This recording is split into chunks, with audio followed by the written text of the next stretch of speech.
Shalom, and welcome to The Bible Comes to Life. Join us as we explore the stories of the Bible and experience them where they actually happen in the land of Israel.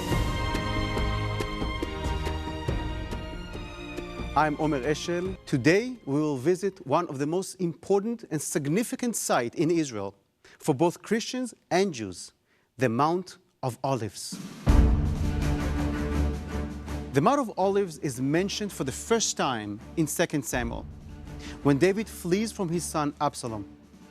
We read in chapter 15, verse 30, "So David went up by the ascent of Mount of Olives. He wept as he went up, and he had his head covered and went barefoot.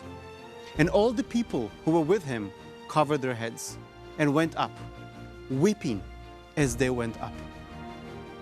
The Mount of Olives is located in the east side of Jerusalem, overlooking the city. The view from the mountain was the first view of the city that every pilgrim coming from the east would have seen. In the Jewish tradition, the Mount of Olives is the place of the resurrection of the dead. As we read in Zechariah 14:4, "And in that day, his feet will stand on the Mount of Olives, which faces Jerusalem on the east. And the Mount of Olives shall be split in two, from east to west, making a very large valley. Half of the mountain shall move towards the north, and half of it towards the south." Accordingly, the Mount of Olives is one of the most sacred places in Judaism. The cemetery there is the largest and oldest Jewish cemetery in the world. You will find tombs here from 3000 BCE alongside tombs from today. It's considered a great honor to be buried at the Mount of Olives, as those buried there are believed to be the first to be resurrected.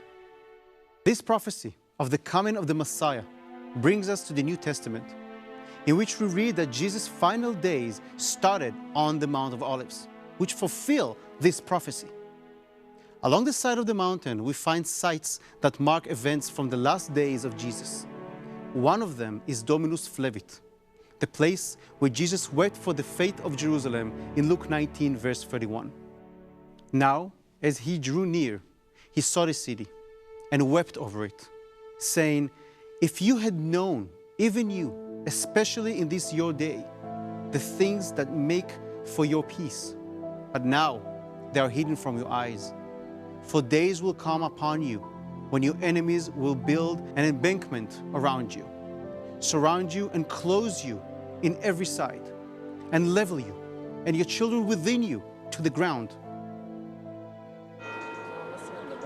The church that stands on the site today is shaped like a tear, in reference to Jesus weeping.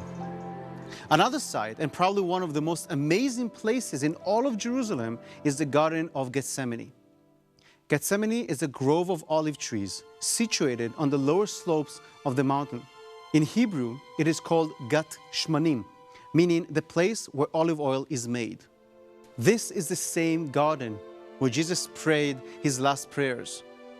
As it says in Matthew 26, verse 36, "Then Jesus came with them to a place called Gethsemane, and he said to the disciples, 'Sit here while I go and pray over there.'"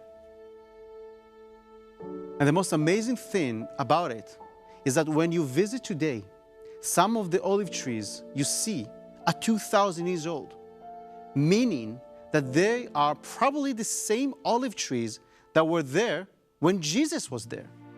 These trees witnessed that fateful day and heard that prayer of Jesus. Today, when you visit the Garden of Gethsemane, you can touch the same trees that Jesus touched and connect with your faith. Pray to the Lord the same as Jesus did, only in Israel, where the Bible comes to life.